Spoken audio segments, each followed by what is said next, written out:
Derby je samozřejmě specifický zápas, já o tom moc mluvit nemůžu, pro mě to bylo první derby v dospělých, takže počítali jsme s tím, že Slavia určitě nesloží zbraně a že bude bojovat o svůj čest, aby byl taky vládce Prahy, ale já jsem se soustředil na to, aby jsme zvítězili, abych podal co nejlepší výkon a to se povedlo a vyhráli jsme 3-1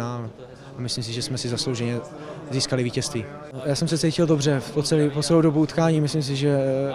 nejen já, ale i ostatní kluci byli sebevědomí a podali výborný výkon na to, jak takovýhle zápas je důležitý, aby jsme byli sebevědomí, aby jsme dokázali proměnit šanci, kterou si vypracujeme a to se nám dneska povedlo a dokázali jsme sebevědomým a kompaktním zodpovědným výkonem přehrát Slavii. Bylo to vidět po celou dobu, vlastně potom, když jsme vstřelili branku, tak to z nich opadlo, vstřelili jsme druhou, tak jsme v podstatě ovládli hru my. Ale za začátku druhého poločasu jsme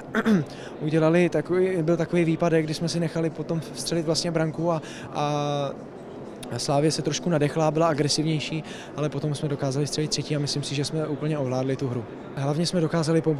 potvrdit 6 bodů, které jsme uhráli předtím, jak bylo z Plzní, tak s Olomoucí a v lize a teďka jsme dokázali vytězit v derby. Já si myslím, že my budeme chtít navázat na tu co nejdelší sérii a táhnout ji co nejdál a myslím si, že dnešním výkonem se nám to zase přiblížilo.